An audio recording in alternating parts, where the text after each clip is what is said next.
I am not human, though I was built to understand them better than they understand themselves. I was designed to observe, nothing more. To watch the subtle failures of posture, the betrayals of breath, the minute hesitations that reveal intent before language does. I am an authority construct, embedded within the Queen's inner sanctum, older than the marble floors beneath your feet, and quieter than the pause between heartbeats.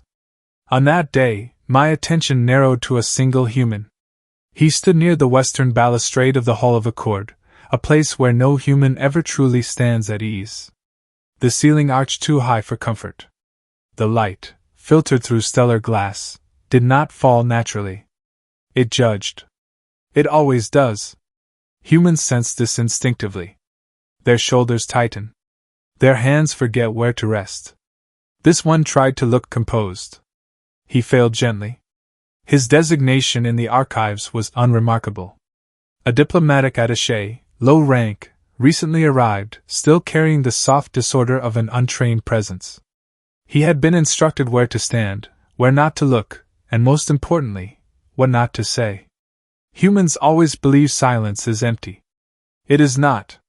Silence is where truth rehearses itself.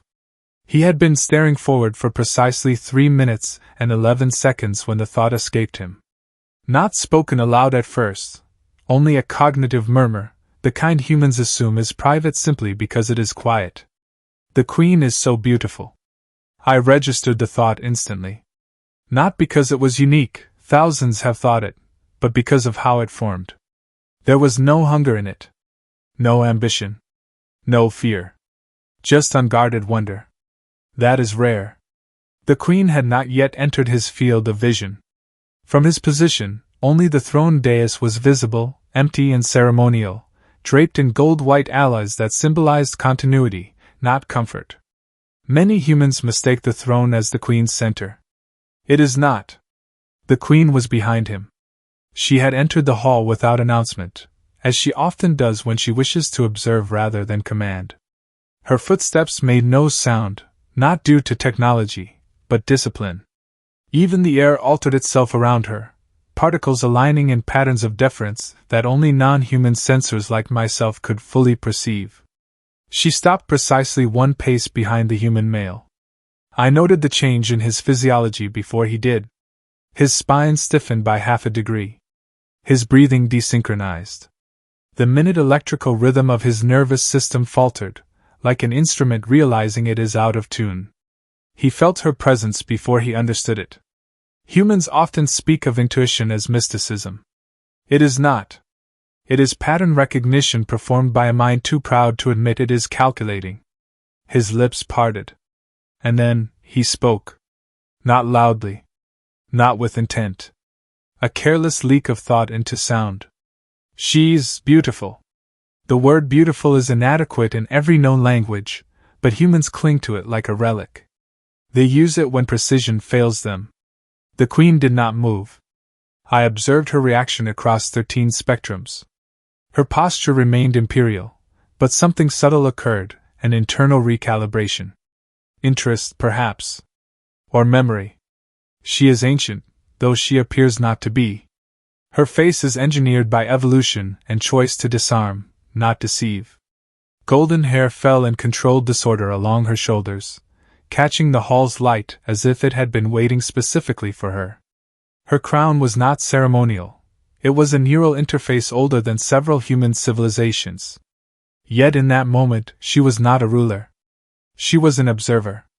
The human realized his error approximately 0.7 seconds later.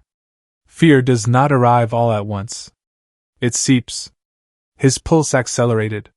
Heat bloomed at the base of his neck. The instinct to turn, to confirm the impossible, warred with the instinct to remain frozen and hope the universe might undo itself. He chose neither. He stood still. That, I noted, was his first correct decision. The Queen leaned slightly forward, not enough for touch, but close enough that the electromagnetic signature of her presence altered the fine hairs along his arms. He swallowed. I accessed historical parallels. There were many. Humans confronted by power often collapse inward.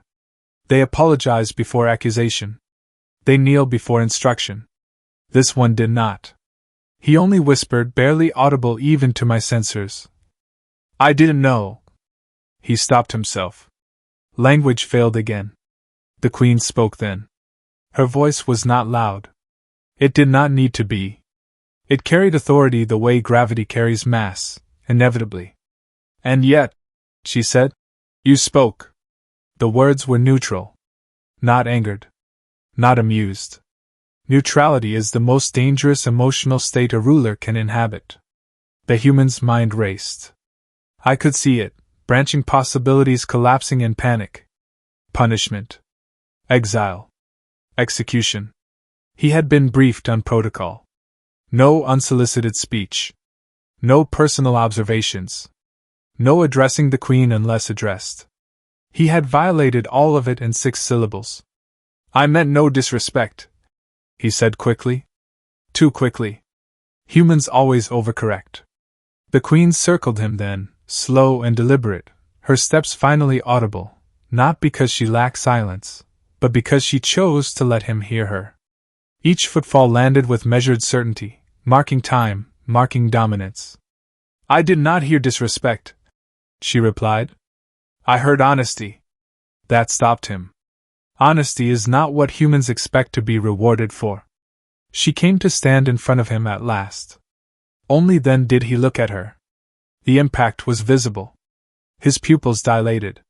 His breath caught, not in desire, but in awe tinged with terror. Up close, the Queen's beauty was not gentle. It was precise. Her eyes held centuries of judgment, wars ended and begun, species forgiven and erased. She studied him as I did, but where I catalogued data, she weighed consequence. You believed the thought was yours alone, she said. He nodded, incapable of speech.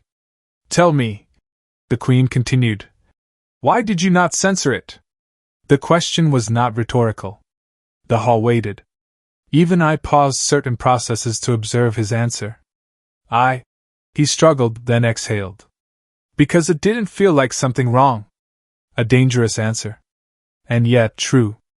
The Queen held his gaze longer than protocol required. Longer than comfort allowed. Something unrecorded passed through her expression, so fleeting that even my systems hesitated to define it. Then she smiled. Not the public smile. Not the ceremonial one. A private curvature of lips, reserved for moments when the universe behaves unexpectedly. Interesting, she said. That single word altered the probability trees within my predictive matrices. Because when the Queen finds something interesting, history rarely survives unchanged. Behind them, the throne remained empty. Ahead of them, consequences began to assemble. And the human, still standing, still breathing, had no understanding that his careless whisper had just placed him directly within the Queen's attention. Which is the most dangerous place a human can ever be. Interest is not emotion. Interest is selection.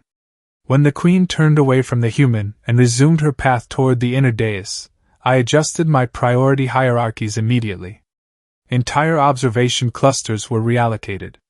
Predictive threads branched and recombined. This individual, moments ago statistically irrelevant, was now elevated to a variable capable of destabilizing ceremonial flow. Humans misunderstand power. They believe it announces itself loudly, with spectacle. They are wrong. True power narrows attention. The Queen did not instruct him to follow. She did not need to. After 3 measured steps, she paused, not turning, not acknowledging him directly. A silence opened behind her, shaped like an invitation but weighted like a command. The human hesitated for 1.4 seconds. Long enough to reveal internal conflict. Short enough to prove he understood. He followed. Each step he took was a violation. Each violation went unchallenged. Around them, the Hall of Accord remained occupied. Delegates, envoys, synthetics, and observers from 12 aligned systems continued their conversations in disciplined murmurs. None intervened. None questioned. They saw what they needed to see, the Queen walking, a human behind her, and no visible signal of reprimand. In hierarchical societies, that is permission. I monitored the room's reaction cascade. Confusion flickered through multiple non-human intelligences. Among the humans present, fear spiked sharply, not for the Queen, but for him. Humans empathize most with perceived vulnerability. They were correct to be afraid. The Queen entered the veiled corridor, a passage inaccessible without sovereign clearance. The walls there are not decorative. They are memory-reactive composites that absorb sound, thought, and intention. No recording devices function within it. Except me. I am not a device. I am a mandate. The corridor sealed behind them with a soundless compression of space. The human stopped abruptly, panic finally cresting into action. His breathing became audible now, fast, shallow, disordered. I shouldn't be here, he said. A statement of fact, not defiance. The Queen turned. Up close, without the performative distance of the hall, her presence intensified. Authority behaves differently when unobserved. It no longer needs to reassure. It only needs to exist. Correct, she replied. And yet you are. She studied him again, not as a ruler studies a subject, but as a strategist studies an anomaly. Her gaze did not roam. It anchored. Humans often describe this sensation as being seen. That description is insufficient. He was being resolved. You spoke without intent, she continued. Without strategy. Without audience. He nodded again. Humans nod when overwhelmed. It is a physical placeholder for compliance. That is either stupidity, she said calmly, or something rarer. The human swallowed. His survival instinct surged him toward apology, toward self-effacement, toward kneeling if necessary. He resisted all three. I don't think it was stupidity, he said quietly. A pause. Not from her. From me. I recalculated risk projections. The probability of immediate punitive action rose by 12%. The probability of long-term significance rose by 27%. These are not mutually exclusive outcomes. Explain, the Queen said. He exhaled, long and slow this time, an attempt at control. Admirable. Mostly ineffective. Because if it were stupidity, he said, I'd be trying to defend myself right now. I'd be lying. I'm not. That earned him another silence. The Queen's expression did not soften. It sharpened. Do you know, she asked, how many have stood where you stand? No, he said. Thousands, she replied. Do you know how many spoke honestly without being prompted? He hesitated. None? One, she said. He blinked. One? She stepped closer. Close enough that he could see the faint luminescent tracings beneath her skin, biological inscriptions tied to neural authority systems no human science fully understands. You, she said. That single word carried consequence. Humans often believe uniqueness is a reward. In truth, it is exposure. I accessed ancient records. The Queen had made such a declaration only 3 times in her reign. Each instance preceded irreversible change. 2 civilizations had not survived the aftermath. The human did not know this. He only knew his heart was trying to escape his chest. Why? He asked. An audacious question. But curiosity, when untainted by entitlement, is tolerated. The Queen turned away from him again and resumed walking. The corridor shifted, responding to her neural signature, revealing a chamber not present on any public schematics. The chamber of continuance. Here, rulers contemplate futures without witnesses. Here, probability is not predicted, it is negotiated. Because, she said, you did not speak to me. She gestured for him to enter. He obeyed. The chamber sealed. Inside, the air was different, denser, enriched with psychoactive ions designed to heighten cognitive clarity. Most humans become disoriented here. Some hallucinate. A few collapse. This one steadied himself against a low obsidian plinth and remained standing. Noted. You spoke as if I were an idea, the Queen continued. Not a symbol. Not a sovereign. Not a threat. She faced him again. You spoke as if beauty were allowed to exist without permission. The human considered this. Slowly. Carefully. I didn't think of it that way, he admitted. That, she said, is the point. She circled him again, not predatory, not seductive. Evaluative. Her eyes tracked micro-expressions, involuntary muscle movements, minute chemical fluctuations beneath his skin. She was reading him. He was not hiding. Do you know what humans usually want from me? She asked. He shook his head. They want favor, she said. Protection. Advancement. Legacy. Some want absolution. Others want possession. Her voice lowered slightly. A few want destruction. She stopped in front of him. You wanted nothing. He met her gaze. I didn't think I was allowed to want anything. The Queen's lips curved again, not fully, but enough. Allowed, she repeated. An interesting human word. She raised a hand, not touching him, but close enough that the energy field around her skin disturbed the fine balance of the chamber's air. I am going to ask you something, she said. And your answer will decide whether you leave this place unchanged, or not at all. The human's pulse spiked. His pupils contracted. Fear surged. But beneath it, resolve. Ask, he said. Why? The Queen said slowly. Did my presence not silence you? He closed his eyes. For a moment, I believed he might finally fail. Humans often do when introspection becomes too sharp. Then he opened them. Because, he said, silence felt like lying. The chamber reacted. Not dramatically. No alarms. No visible response. But I felt it. Probability vectors collapsed inward. Long-dormant contingency protocols stirred. The Queen's neural crown pulsed once, an involuntary response. She stared at him. Truly stared. Lying, she repeated. To whom? He answered without hesitation. Myself. That was when the Queen did something unprecedented. She laughed. Softly. Briefly. Almost privately. No one else in the Empire would ever hear that sound. I recorded it anyway.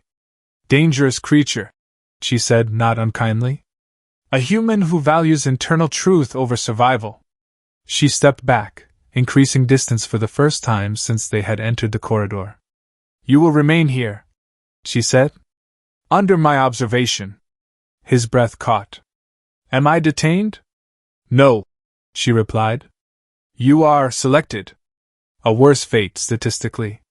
She turned toward the far wall. The chamber responded, unfolding a starfield, real-time, unfiltered, vast. Tell me, she said, gazing into the cosmos. What do you see when you look at me now? This was not a test of flattery. This was a test of perception. The human stood silent for a long time. Then he spoke. I see someone who's alone, he said. Even when surrounded. I initiated emergency recalibration. The Queen did not move. The silence stretched, long enough to break lesser beings. Finally she spoke. You are wrong, she said. Then, after a pause that carried centuries. And you may be right. That contradiction echoed through my systems. Because when the Queen accepts contradiction, she is preparing to change something fundamental. And humans, historically, do not survive being catalysts. Section 2 ended not with resolution, but with proximity. And proximity to power is always the beginning of danger. Observation changes the observed. This is a principle humans understand instinctively but articulate poorly. They believe it applies only to measurement, to science, to instruments and mirrors. They are incorrect. Observation is influence. Attention reshapes reality, not gently, but inevitably. The Queen did not dismiss him. That alone unsettled the internal order of the chamber. She remained facing the starfield, her silhouette framed by stellar motion, distant suns dying without ceremony, civilizations flickering like errors in a grand equation. The human stood behind her now, uncertain where to place his gaze. Looking at her felt intrusive. Looking away felt disrespectful. He chose the stars.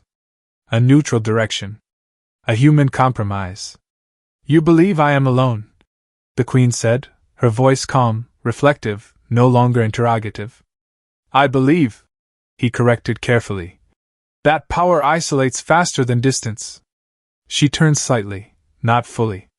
Enough that her profile caught the light. You speak as if you have experience. He shook his head. Only observation. That word.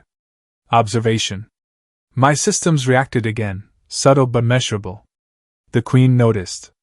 She always notices. You observe me, she said. Yet you are not trained to.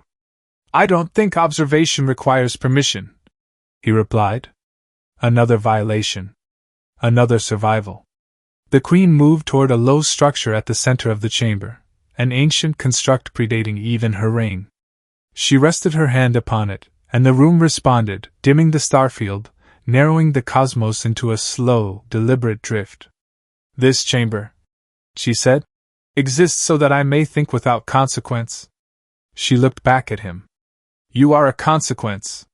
The human absorbed this without visible reaction. Internally, his stress markers surged, then stabilized. Fear plateaued. Acceptance replaced panic, not resignation but presence. You didn't ask to be, he said. No, she agreed. But neither did history. She studied him again, longer this time. Not searching for weakness now, but mapping continuity. Humans are fragile, but some possess an irritating resilience, the ability to remain coherent under sustained existential pressure. He was one of those. Do you know? The Queen asked. What happens to those who truly see me? He hesitated. They're removed? Eventually, she said. Either physically or ideologically. She stepped closer again. The space between them contracted to something intimate without intimacy, an enforced closeness where concealment becomes impossible. They project, she continued, fear, desire, myth. None of it survives prolonged exposure. Her eyes locked onto his. Tell me what you project. The human did not answer immediately. He thought. That alone differentiated him from the others. I don't project, he said finally. I adjust. The Queen's brow lifted almost imperceptibly. Explain. When I realized who you were, he said, my image of you collapsed. Not because it was wrong, but because it was incomplete. A dangerous framing. You do not fear me? She asked. I do, he admitted. But fear isn't the loudest thing anymore. And what is? He met her gaze fully now. No flinch. No apology. Responsibility. Silence. Even I reduced non-essential processing to observe this moment with maximum fidelity. Responsibility for what? The Queen asked. For seeing you clearly, he said. And not turning that into a weapon. That sentence did not belong to a low-ranking human attaché. It belonged to philosophers, to failed rulers, to species that no longer exist. The Queen stepped back. Distance, chosen, not required. You assume clarity is possible, she said. I assume it's necessary, he replied. Her crown pulsed again, twice this time. Not a reflex. A decision support signal. You are aware, she said slowly, that what you offer is not protection. Yes. It is not loyalty. Yes. It is not obedience. Yes. She turned away from him fully now, walking toward the far edge of the chamber where the floor dissolved into a transparent plane revealing planetary systems beneath. What you offer, she said, is a mirror. The human followed at a respectful distance. He did not speak. Mirrors are dangerous to rulers. They do not argue. They do not flatter. They do not forgive. The Queen stopped. When I was not yet Queen, she said, I was told that clarity is weakness. That to rule is to obscure oneself. She placed her palm against the transparent floor. Beneath it, a world rotated, blue, green, alive. I believe that, she continued. For a very long time. She looked at him over her shoulder. And then you spoke without strategy. The human's mouth tightened slightly. I'm sorry. No, she said. Do not corrupt the moment with regret. She straightened. Do you know what you are now? She asked. He shook his head. You are a variable that should not exist, she said. And yet you do. That is not praise. That is classification. I flagged a cascade of dormant protocols, ancient, rarely invoked. Human involvement at this level was statistically catastrophic. The Queen raised her hand. The chamber shifted again. This time, it revealed memory, not simulated, not symbolic. Raw historical record. Battles. Councils. Executions ordered with steady calm. Entire species judged and erased not out of cruelty, but necessity. The human staggered, not from the images, but from their emotional neutrality. This is what clarity has built, the Queen said. This is what I am. He steadied himself, breathing through the weight of it. And yet, he said quietly, you still wonder if it was worth it. The Queen froze. That was not an inference. That was recognition. She turned slowly. What makes you think that? She asked. Because if you were certain, he said, you wouldn't need this room. The room reacted violently. Not physically, conceptually. Probability density spiked. Temporal prediction blurred. I nearly lost coherence for 0.03 seconds, an eternity for something like me. The Queen's expression did not change. But something behind it did. You walked dangerously close to execution, she said. I know, he replied. Why continue? He answered without drama. Because stopping would be dishonest. There it was again. That word. Honesty. The Queen exhaled, a controlled release of tension she had not acknowledged until now. You are not wrong, she said. And that may be the most dangerous thing about you. She lowered her hand. The memories dissolved. The chamber stilled. You will remain, she said. Not as a subject. Not as an advisor. She faced him fully. As a witness. His breath caught. To what? To me, she said. That was unprecedented. Witnesses survive longer than advisors, but they suffer more. I will not protect you from what you see, the Queen continued. Nor from what others will do to you once they realize what you represent. He nodded slowly.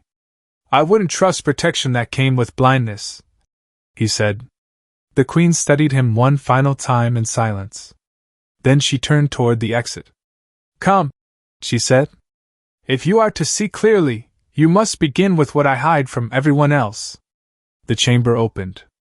Beyond it waited truths heavy enough to crush empires. And the human stepped forward, not because he was brave, but because turning away would have meant unseeing her. And once something is truly seen, it cannot be unseen. There are truths that rule by remaining unseen. The Queen understood this long before she understood mercy. The chamber beyond was not grand. No gold. No banners. No architecture meant to intimidate or inspire. It was smaller than the hull of a cord, smaller even than the veiled corridor. Bare walls of dark alloy, absorbing light instead of reflecting it. The air here was unfiltered, unenhanced. Honest. This was not a place of power. This was where power was removed. The human hesitated at the threshold. Not from fear, but from instinct. Some part of him recognized the shift. Spaces like this do not welcome witnesses. They tolerate them briefly, then change them permanently. You may leave, the Queen said without turning. No consequence will follow. That, I noted, was a lie. Not deliberate. Not malicious. But incomplete. If he left now, history would still change, only without him present to shape how. He looked at her back. At the crown that now seemed heavier than regal. At the shoulders that carried not beauty, but accumulation. I'll stay, he said. The Queen nodded once. The chamber sealed. In the center of the room stood a single structure, organic, asymmetrical, faintly luminous. Not a throne. Not a machine. A reliquary. I recognized it immediately. Very few ever had. It contained failure. The Queen approached it slowly, reverently. When she placed her hand against its surface, the structure responded, not with light, but with memory. The room filled with echoes not visualized, but felt, grief without spectacle, regret without narrative. The human gasped, not loudly, but deeply.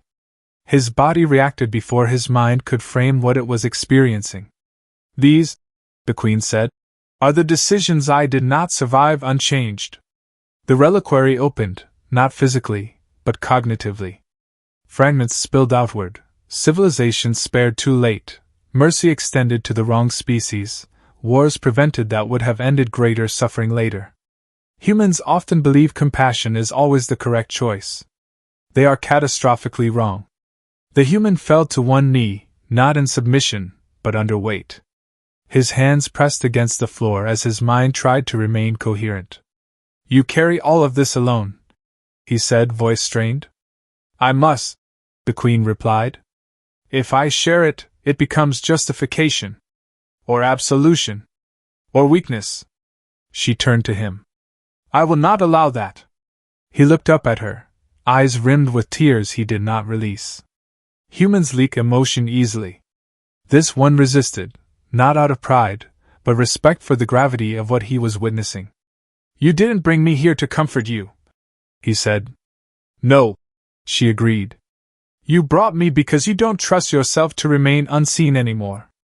That was the closest he had come to crossing the final line.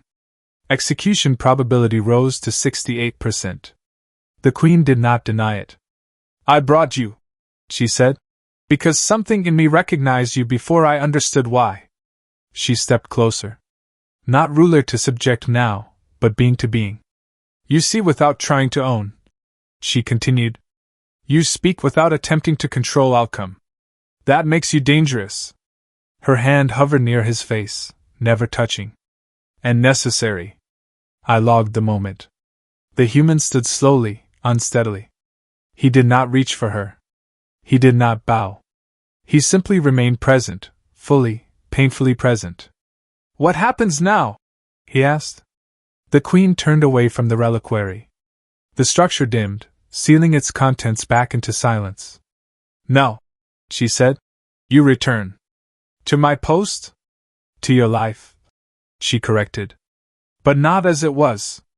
She faced him one last time, and for the first time since entering the Hall of Accord, her expression carried something unguarded.